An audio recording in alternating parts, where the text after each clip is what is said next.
오늘 우리는 38절에서 50절 말씀을 두 개의 부분으로 나눠서 숙고할 것입니다. 첫 번째 38절에서 40절 말씀에서는 시기와 질투, 특권 의식의 문제를 다룰 것이고요. 41절에서 50절 사이에서는 죄의 심각성, 하나님의 진노와 심판, 그리고 지옥, 복음의 능력에 대해서 배울 것입니다. 하나하나의 주제가 매우 무거운 주제입니다. 오늘 새로 오신 분들 계신데 지옥에 관한 얘기를 조금 할 겁니다.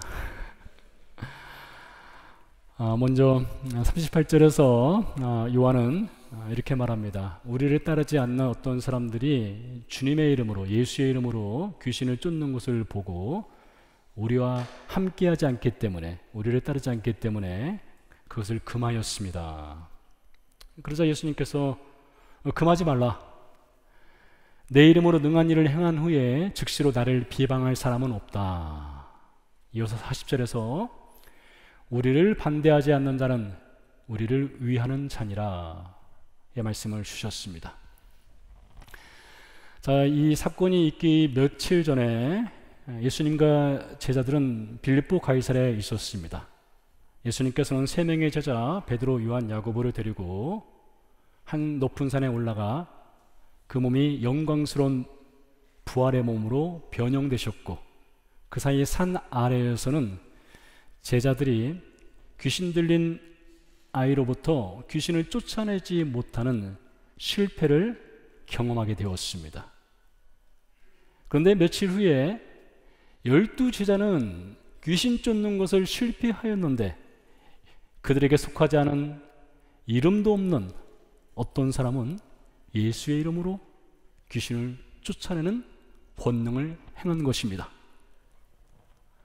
수많은 사람들 가운데 단 12명입니다. 그렇게 12명으로 선택받았다는 것은 자부심을 느낄 만하지요. 어쩌면 그들에게는 특권 의식도 있었을 것입니다.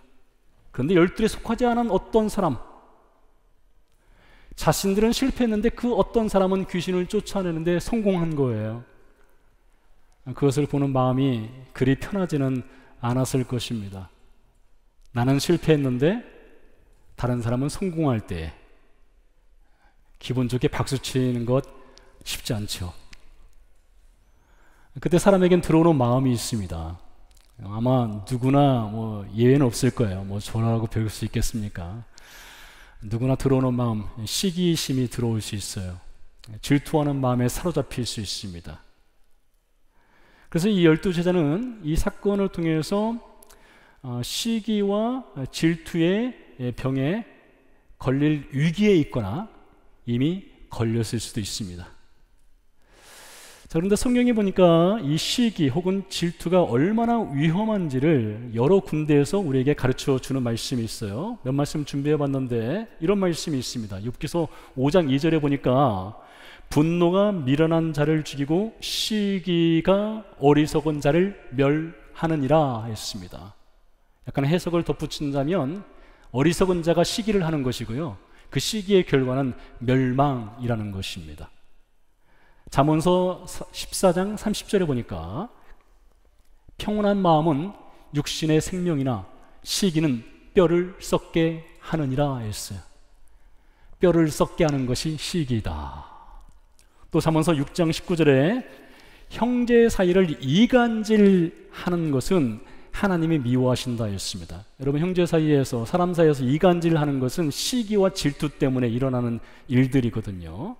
그것을 하나님은 매우 미워하신다.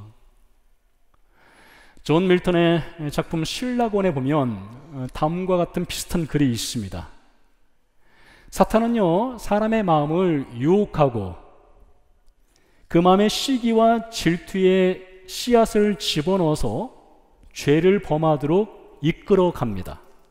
하지만 정작 사탄은 사람이 시기와 질투에 빠져서 죄를 범했을 때에 그 사람을 책임져 주지는 않는다. 네, 그렇죠. 사탄은 아담과 하와를 유혹했습니다. 그들로 하여금 시기하고 질투하게 했습니다. 죄를 범하게 했습니다. 하지만 그들을 보호하거나 책임져 주지는 않았습니다. 사탄은요, 이스라엘 초대왕 사울의 마음에 시기심을 불어넣습니다. 사울의 평생은 망한 인생이었습니다. 시기와 질투 때문에요. 그렇다고 해서 사울이 무너져 내렸을 때에 사탄이 책임져 주었느냐? 아니요, 책임져 주지 않았습니다. 해결책을 주지 않았어요. 지금 요한을 포함해서요, 12제자는 어떤 사람이, 이름도 알 수 없는 어떤 사람이 주의 이름으로 귀신을 쫓는 권능 행하는 것을 보고 어리석음의 시기에 빠졌습니다. 뼈를 썩게 하는 시기심에 빠진 거예요. 그때 예수님께서 즉시 요한에게 경고를 했습니다. 금하지 말라. 금하지 말라. 우리를 반대하지 않는 자는 우리를 위한 자니라 하였습니다. 자, 성경에 보게 되면 이 시기의 문제 혹은 질투의 문제 혹은 특권의식의 문제를 잘 이겨낸 사람들이 있습니다.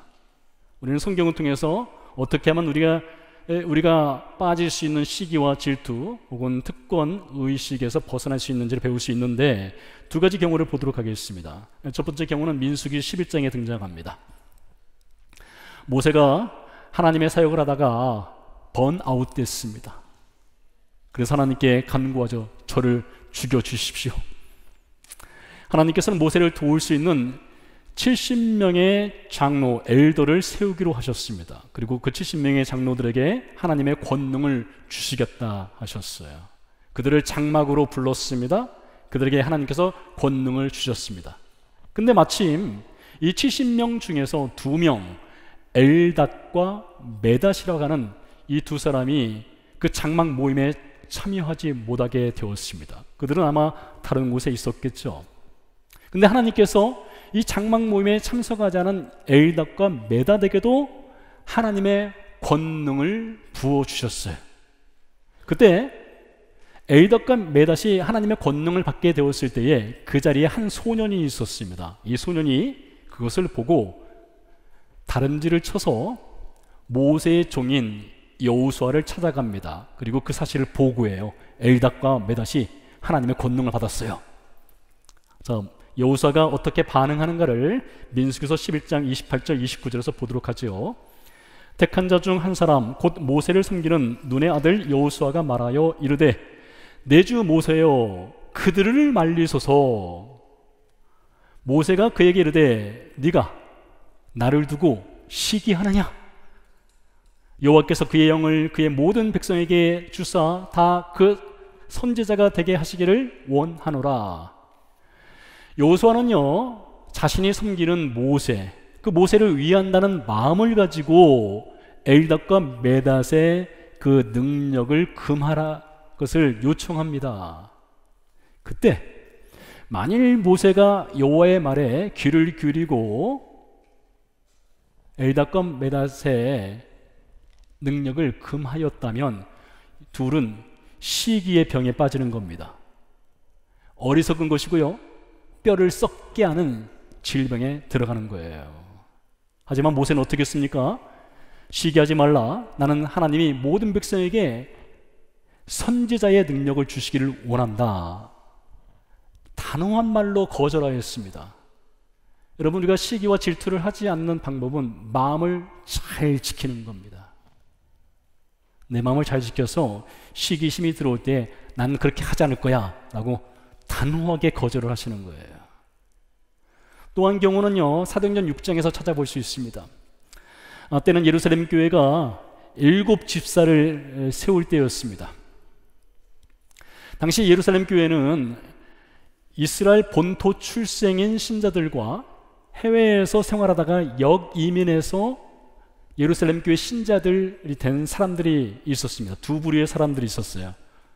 이스라엘 출신들을 가리켜서 히브리파 신자들이라고 불렀고요, 해외에서 이주해 온 사람들을 가리켜서 헬라파 신자들이라고 불렀습니다. 그런데 아무래도 교회 신자들 가운데는 이스라엘에서 태어나서 살아온 본토백의 신자들이 훨씬 더 많았습니다. 그들이 다수를 차지하고 있었죠. 헬라파 신자들은 소수였습니다. 그런데 사도행전 6장을 읽어보게 되면 예루살렘 교회가 7길사를 세울 때에 그 명단이 등장합니다. 놀랍게도 그 명단에 이름이 새겨진 사람들은 전부가 헬라파 신자들입니다. 다수인 이스라엘 사람들은 큰 목소리를 낼 수 있습니다. 그들은 영향력이 훨씬 큰 사람들이었어요. 그들은 권리가 있다고 생각할 수도 있었습니다. 근데 그들은 잘한 것이 있습니다. 특권의식. 수가 많기 때문에, 이스라엘 본토 출신이기 때문에 가질 수 있는 특권의식, 그 특권의식을 잘 버린 겁니다. 잘 차단한 거예요. 칭찬받을 만한 일이지요. 최근에 팬덤이란 말 유행하고 있습니다. 아마 여러분 들어보셨을 거예요. 팬덤의 사전적 정의는 이것입니다. 특정 인물 혹은 특정 상품을 열성적으로 좋아하는 사람들을 일컬어 팬덤이라고 합니다. 정치인들에게 팬덤이 있지요. 스포츠 스타에게도 팬덤이 있습니다. 연예인에게도 팬덤 그룹이 있습니다. 세상에 널리 퍼져 있습니다. 자, 그런데요, 교회에서는 어떤 특정인이 팬덤이 되면 큰일 나는 것입니다. 목사가요, 자신을 따르는 팬덤층을 만들거나 팬덤층이 있음에도 불구하고 그것을 흐뭇하게 지켜보고 있으면 목사는 망합니다. 교회도 망합니다. 여러분, 교회는 절대적으로 조심해야 될 것이 팬덤층을 만드는 거예요. 어떤 소수의 사람, 어떤 특정한 리더를 추종하는 세력을 만드는 것을 매우 조심해야 됩니다. 특정 리더를 따르거나 목사의 팬덤이 있게 되면 거기에는 분열이 반드시 일어나게 되어 있습니다. 시기가 일어나요. 다툼이 일어납니다. 질투가 생깁니다. 나쁜 열매를 맺을 수밖에 없습니다. 기독교 역사가 그것을 증명하고 있어요. 자, 오늘 요한이 한 말, 그들이 우리에게 속하지 않았기 때문에, 그들이 우리를 따르지 않기 때문에 와 같은 시기, 질투 혹은 특권의식이 들어오지 않도록 우리 스스로의 마음을 주의해서 잘 지켜야 됩니다. 시기와 질투, 특권의식은요, 어리석은 것입니다. 뼈를 썩게 하는 것이에요. 그러니 여러분, 예수님 말씀을 기억하십시오. 우리를 반대하지 않는 자는 우리를 위하는 자니라. 두 번째로 41절에서 50절 사이 말씀인데요, 말씀드린 대로 이 말씀은 죄의 심각성, 하나님의 진노와 심판, 지옥, 더불어서 복음의 위대한 능력에 대해서 가르쳐주는 말씀입니다. 자, 42절 말씀을 읽어보도록 하겠습니다. 또 누구든지 나를 믿는 이 작은 자들 중에 하나라도 실족하게 하면 차라리 연자맷돌이 그 목에 매어 바다에 던져지는 것이 나으니라. 실족한다는 말은 유혹하여 걸려 넘어지게 한다, 죄에 빠지게 한다, 이런 뜻이 있고요. 연자맷돌은 이스라엘에서 올리브 기름을 짤 때에 짐승들이 큰 돌을 굴려서 올리브 기름을 짭니다. 엄청나게 큰 돌이에요. 그 큰 돌을 목에 메고 바다에 빠지는 게 낫다, 이 말이죠. 예수님께서 하신 말씀은 이런 뜻이 있습니다. 다른 사람으로 하여금 죄에 빠지게 하거나 유혹에 걸려 시험에 들게 하거나 할 것 같으면 차라리 네가 죽는 게 낫다, 이거예요. 달리 말하면 죽을지언정 사람들로 하여금 죄를 범하게 하는 그런 걸림돌은 되지 말라, 이것이지요. 이어서 43절 이하에서 죄의 심각성을 예수님이 또 이렇게 말씀하십니다. 만일 네 손이 너를 범죄하게 하거든 찍어버리라. 장애인으로 영생에 들어가는 것이 두 손을 가지고 지옥 곧 꺼지지 않는 불에 들어가는 것보다 나으니라. 44절 이하에서 계속해서 예수님께서 네 발이 범죄하거든 찍어버리라, 네 눈이 범죄하거든 빼버리라 라는 말씀을 하십니다. 그리고 48절, 49절에서 지옥에 대해서 말씀하셔요. 지옥이 어떤 곳입니까? 거기에서는 구더기도 죽지 않고 불도 꺼지지 아니하느니라. 사람마다 불로서 소금칫함을 받으리라. 예수님께서 말씀하셨습니다. 죄를 범한 자가 들어갈 곳은 영원한 지옥뿐이다. 지옥은 구더기도 죽지 않는다, 불도 꺼지지 않는다. 사람을 불러서 소금치듯 하는 곳이 지옥이다. 아주 생생한 경고의 말씀을 예수님이 주셨습니다. 성경의 증언에 따르면 성경은 사람에 대해서 이렇게 말을 하고 있습니다. 사람, 로마서 6장 23절에 보니까 죄의 싹은 사망이다. 여러분, 죄인의 운명이 무엇이냐? 사망이라는 것이에요. 야고보서 1장 15절 말씀, 유명한 말씀이 있죠. 욕심이 잉태한 즉 죄를 낳고 죄가 장성한 즉 사망을 낳는다 했습니다. 히브리서 9장 27절 말씀, 한 번 죽는 것은 사람에게 정하신 것이다. 아무도 죽음을 피할 수 없다. 그 후에는 무엇이 있어요? 심판이 있다. 마태복음 7장, 마태복음 25장, 요한계시록 20장에서도 말하기를 죽음 뒤에는 반드시 하나님의 심판이 있다라고 말합니다. 더불어서 누가복음 16장에 보니까 한 부자가 지옥에 갔습니다. 그가 지옥에서 아브라함에게 간절히 구하는 것이 있습니다. 그가 무엇을 구했을까요? 그가 간절히 구하는 것은 물 한 방울이었습니다. 타들어가는 목을 채울 수 있는 물을 한 방울을 구했어요. 죄의 심각성, 죄의 비참한 결과를 예수님이 오늘 말씀해 주셨습니다. 자, 그렇다면 죄라고 하는 것이 과연 무엇일까요? 교회에 오면은 자주 듣는 말 중에 죄에 관한 말씀인데, 도대체 죄가 무엇일까요? 구약 성경과 신약 성경에 등장하는 죄라고 하는 단어를 사전을 펼쳐놓고 그 뜻을 살펴보면 이런 뜻이 있습니다. 죄는 활시를 떠난 화살이 관역에서 벗어나는 것, 이게 사전적 의미의 죄입니다. 활을 쐈는데 화살이 관역을 벗어나는 것을 죄라고 말을 하고 있어요. 자, 그래서 이 성경을 펼치게 되면 활시를 떠난 화살이 관역을 벗어난 것과 같은 죄의 수많은 사례들이 있습니다. 몇 가지를 보도록 할까요?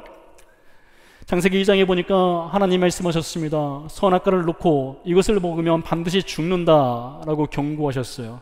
하나님 말씀을 순종하지 않는 것을 하나님은 죄라고 말씀하셨습니다. 죄를 범하면 죽는다고 말씀하셨어요. 창세기 3장으로 넘어가니까 아담과 하와가 하나님 말씀에 순종하지 않습니다. 그것이 무엇이에요? 관역을 벗어나는 화살이 되었다는 것입니다. 불순종의 죄를 범했다는 것이고요. 그 결과는 추방이고요. 그 결과는 죽음의 심판이었습니다. 여러분, 십계명 가실 겁니다. 십계명에 보니까 하나님 외에 다른 것을 경배하면 그것은 죄라고 했어요. 그러니 하나님 외에 다른 것을 경배한다는 것은 관역을 벗어난 화살이 되는 것입니다. 안식일을 거룩히 지키라 했습니다. 도둑질하지 말라 했어요. 탐욕을 부리지 말라 했어요. 안식일을 지키지 않거나 도둑질하거나 탐욕을 부리면 관역을 벗어난 화살이 되는 것입니다. 그게 죄가 되는 것이에요. 성경 시대 당시 이스라엘 백성들은 하나님 말씀이란 법이 있었습니다. 하나님 말씀은 그들에게 관역이었어요. 근데 그들의 삶은 어떻게 살았습니까? 관역을 벗어난 삶을 살았습니다. 그 결과는 멸망이었습니다. 성경의 경고이지요. 무서운 경고입니다. 죄는 그렇게 무서운 것입니다. 한 걸음 더 들어가서 성경에서 죄를 얼마나 심각하게 다루는가를 레위기 4장, 5장, 6장을 통해서 살펴보도록 하지요. 여러분, 레위기 4장, 5장, 6장은 속죄제와 관련된 것입니다. sin offering, 속죄제와 관련된 것이에요. 여기 죄를 범한 한 사람이 있습니다. 그는 죄사함을 받기 위해 희생제물을 가지고 성막문 앞으로 나와야 합니다. 그는 자신의 손으로 희생제물 머리 위에 얹고 자신의 죄를 회개해야 합니다.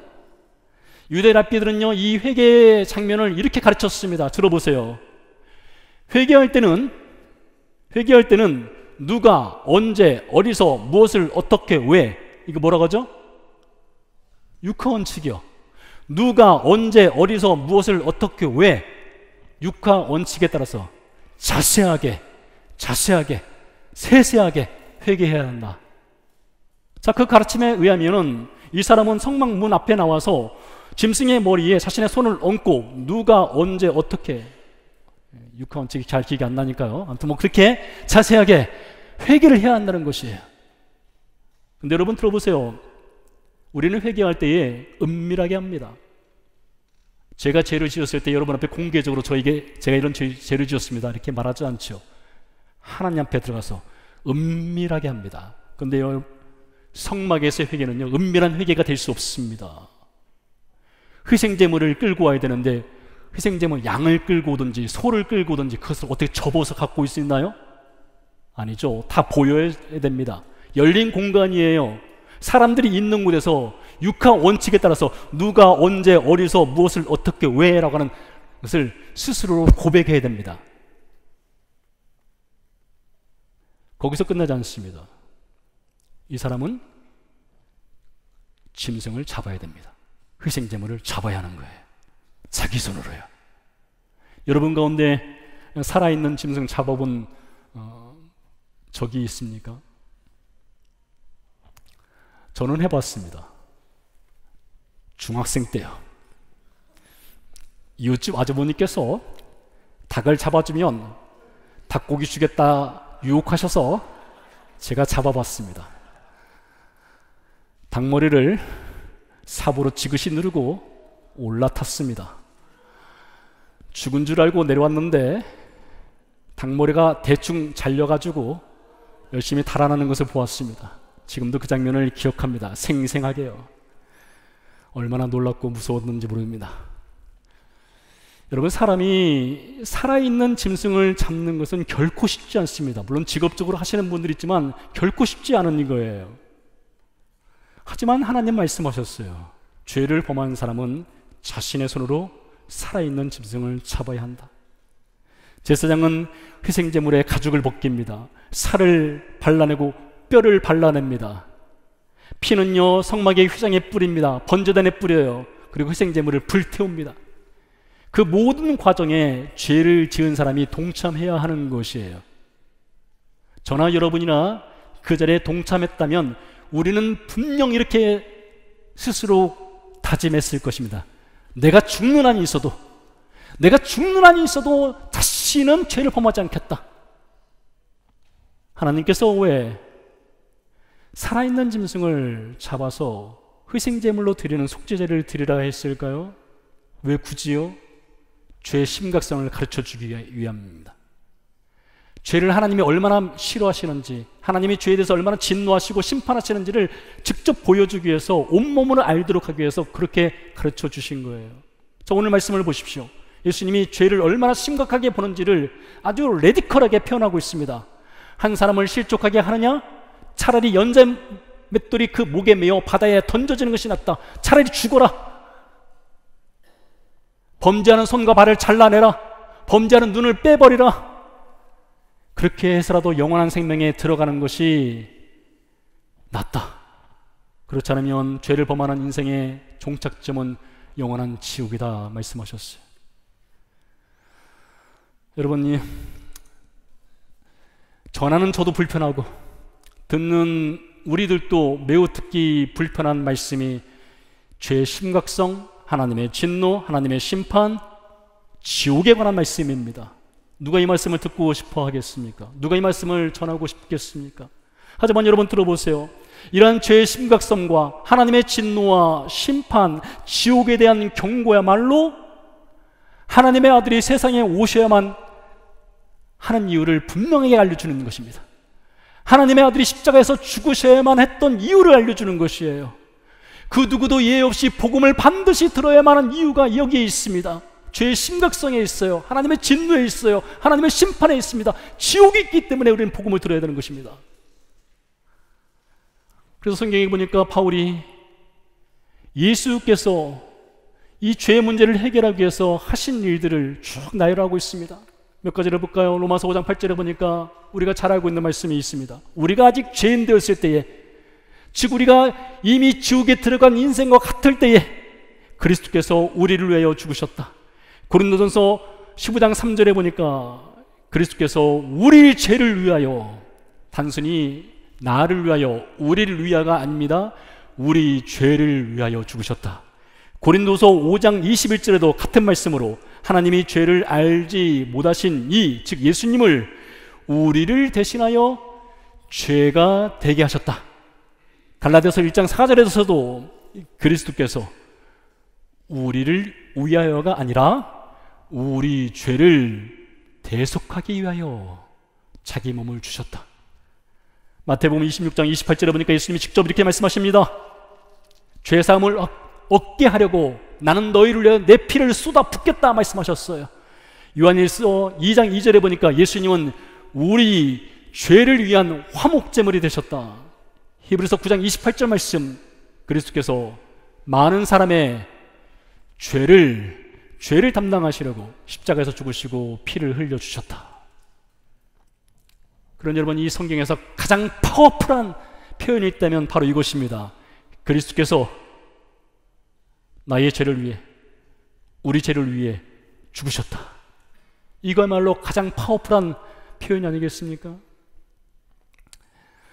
자, 그런데요, 예수께서 십자가 죽음을 통해서 우리가 죄사함을 받았고 예수님의 피가 우리의 모든 죄를 깨끗하게 씻겨주고 사해준다 해서 우리에게 죄를 지을 수 있는 프리패스가 있느냐, 마음껏 죄를 지을 수 있느냐? 절대 그렇지 않죠. 우리는 그 사실을 잘 알고 있습니다. 하나님은요, 죄를 정말로 미워하십니다. 죄를 싫어하셔요. 그가 신자이든지 그가 신자가 아니든지 하나님은 죄를 범하는 인생에게 진노하시는 분입니다. 히브리서 12장에 보니까 그 말씀이 있죠. 하나님은 당신의 아들, 딸이 된 신자들이 죄를 범할 때 간과하지 않으시고 징계하시고 심판하신다 했습니다. 그러면서 이렇게 권면합니다. 죄와 싸워라. 어디까지요? 피 흘릴 정도로 죄와 싸워라 라고 권면하고 있어요. 그런 여러분 생각해 보십시오. 나는 죄 문제를 얼마나 심각하게 여기고 있는가? 나는 죄를 두려워하고 있는가? 나는 죄와 싸우고 있는가? 1941년 7월 8일입니다. 목사 조나단 에드워드는 기독교 역사상 가장 위대한 설교 중 하나인 진노한 하나님 손에 붙들린 사람들, 진노한 하나님 손에 붙들린 사람들이란 제목의 설교를 하셨습니다. 여러분 인터넷에 찾아보세요. 진노한 하나님 손에 붙들린 사람들. 그가 택한 본문은 신명기 32장 35절 말씀이었습니다. 내용은 이렇습니다. 그들이 실족할 때에 내가 보복하리라. 그들의 환난 날이 가까우니 그들에게 닥칠 그 일이 속히 오리로다. 에드워드는요, 죄인을 향해 분노하시고 진노하시는 하나님을 전하였습니다. 41년 7월 8일입니다. 여러분, 하나님은 사랑의 하나님이십니다. 긍휼과 은혜의 하나님이십니다. 용서의 하나님이십니다. 우리는 고백합니다. 우리는 믿고 있어요. 맞습니다. 그런 하나님이신 거 분명합니다. 그런데 여러분, 하나님은 죄인을 향해 진노하신다는 것을 잊으시면 안 됩니다. 하나님은 죄인을 향해 분노하시는 분이라는 것을 잊으시면 절대 안 됩니다. 에드워드는 이렇게 말했습니다. 당신들이 지금까지 죄를 지으면서도 살아있을 수 있는 것은 하나님이 죄인인 당신을 손으로 붙잡고 있기 때문입니다. 진노의 날에, 심판의 날에 하나님이 그 손을 놓게 되면 저 아래 지옥이 크게 입을 벌리고 당신들을 환영할 것입니다. 예배당에 앉아 있었던 사람들은요, 의자를 붙들었습니다. 쉐이킹할 정도로요. 의자를 붙들었어요. 너무나 두려워서요. 그들이 슬라이딩해서 그날 지옥으로 들어갈까봐 의자를 붙들었어요. 예배당 밖에 있었던 사람들은요, 나무 기둥을 움켜잡았습니다. 부둥켜 안았어요. 왜요? 그들의 죄 때문에 하나님이 손을 놓아버리면 지옥에 떨어질까봐 두려움에 빠져서 나무 기둥으로 부둥켜 안았습니다. 1741년 7월 8일입니다. 미국 기독교 역사는 그날을 가리켜서 대각성의 날이라고 새겨놓았습니다. 대각성의 날. 그런데요, 1741년으로부터 약 1700여 년 전, 1700년 전에 비슷한 사건이 있었습니다. 예루살렘에 수많은 사람들이 모여들었습니다. 사도행전 2장 이야기입니다. 예수님을 십자가에 못 박아라, 광기 어린 그 외침이 채 가시지 않은 때였습니다. 베드로가 모인 사람들 앞에 서게 되죠. 그가 말씀을 전하게 됩니다. 굳이 말씀의 제목을 정하라면 이것일 겁니다. 누가 예수를 죽였는가? 베드로가 입을 열어 담대하게 이렇게 외칩니다. 너희가 구원자 예수를 죽였다. 너희가 갓킬러다. 너희가 죽였다. 그 말을 들으면 베드로가 하나님의 분노, 하나님의 진노를 그 자리에 모인 사람들에게 쏟아 붓는 것 같습니다. 근데 여러분 잘 들어보세요. 구약성경에 보니까 선지자 하박국이 하나님께 이렇게 기도하고 있습니다.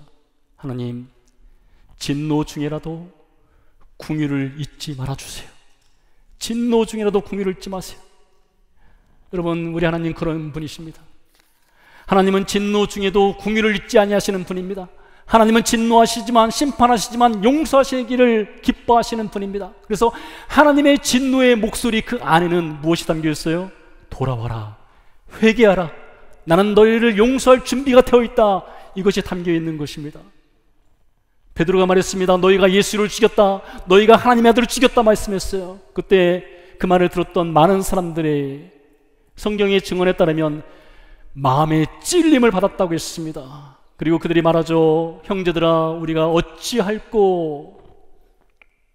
베드로가 이어서 말합니다. 너희가 각각 회개하여 죄를 뉘우치고 예수의 이름으로 침례를 받고 죄 사함을 받으라.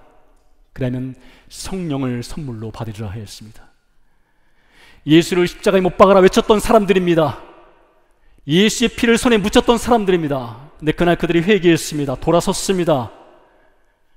그리고 그날 하나님께서는 자신의 아들을 죽인 갓킬러였던 유대인들을 하나님의 아들, 딸로 입양하기를 주저하지 않으셨습니다. 그들에게 구원의 은혜를 베푸시기를 주저하지 않으셨어요. 2000년 전 사건입니다. 그보다 앞서서요, 주전 850년경 선지자 요나는 아수르의 수도인 니느웨를 찾아가게 됩니다. 하나님이 요나에게 말씀하셨습니다. 가서 전해라. 40일이 지나면 니느웨가 무너지리라. 요나는 하나님의 말씀 40일이 지나면 니느웨가 무너지리라 심판의 메시지를 전했습니다. 요나서는 4장으로 되어 있지요. 요나서 4장 마지막 절에서 하나님은 니느웨 백성을 향해 또 요나에게 이 말씀을 하십니다. 니느웨에는 좌우를 분별하지 못하는 사람이 12만 명이나 있다. 내가 어찌 그들을 아끼지 아니하겠느냐 하셨어요. 하나님은 40일 뒤에 심판하시겠다 하셨지만 그 심판에는 하나님의 은혜와 긍휼과 용서가 담겨 있었던 것입니다. 시대를 좀 더 거슬러 올라가 보도록 하겠습니다. 창세기 3장입니다. 아담과 하와가 죄를 범했습니다. 그들의 죄는 단순히 먹지 말라 한 선악과를 먹은 것이 아니었습니다. 그들의 죄는 하나님처럼 되고 싶다가 죄였습니다. 아니, 우리가 하나님이다. 그것이 그들의 죄였습니다. 하나님은 진노하셨죠. 하나님은 그들을 추방했습니다. 그런데요, 하나님이 아담과 하와를 추방하기 전에 그들에게 해준 일이 있습니다. 성경 창세기부터 요한계시록 사이에 첫 번째 죽음 이야기가 창세기 3장에 등장합니다. 하나님이 짐승을 잡으셨어요. 짐승의 가죽을 벗기셨습니다. 옷을 만드셨어요. 아담과 하와에게 입혀주셨습니다. 그냥 내보내지 않으셨어요. 가죽옷을 입혀 내보내주셨어요. 그때 죽은 그 짐승은 장차 사람의 죄를 위해, 죄사함을 위해 죽을 예수 그리스도를 예표하는 명확한 그림자였습니다. 그런 여러분, 하나님 어떤 분이십니까? 그분은 진노하시는 분입니다. 그분은 죄를 미워하시는 분입니다. 그러나 동시에 그분은 긍휼을 잊지 않는 분입니다. 그렇기 때문에 우리에게는 소망이 있는 거예요. 그렇기 때문에 우리는 죄에 대한 감각이 살아나야 하는 것입니다. 그렇기 때문에 우리는 죄를 결코 가볍게 여겨서는 안 되는 것입니다. 그렇기 때문에 우리는 범죄하는 손과 발을 잘라내고 범죄하는 눈을 빼듯 죄를 심각하게 여겨야 하는 것입니다. 죄와 싸워야 하는 것입니다. 50절 말씀, 소금은 좋은 것이로되 만일 소금이 그 맛을 잃으면 무엇으로 이를 짜게 하리요. 너희 속에 소금을 두고 서로 화목하라 하시니라. 맛을 잃은 소금 쓸모없지요. 밖에 버려집니다. 사람들이 밟고 지나갈 뿐입니다. 여러분, 신자는요, 짠맛이 살아있는 소금이 되어야 됩니다. 정말 짠맛이 살아있어야 돼요.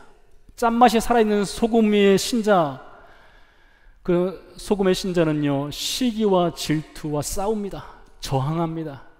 못 들어오게 해요. 짠맛이 살아있는 소금의 신자는요, 다른 사람을 실족하게 하거나 죄를 가볍게 여기는 것에 강하게 저항합니다. 대항합니다.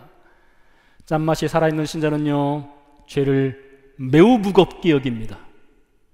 피 흘리기까지 죄와 싸웁니다. 그게 신자입니다. 우리 함께 찬양 드리고 기도하도록 하겠습니다.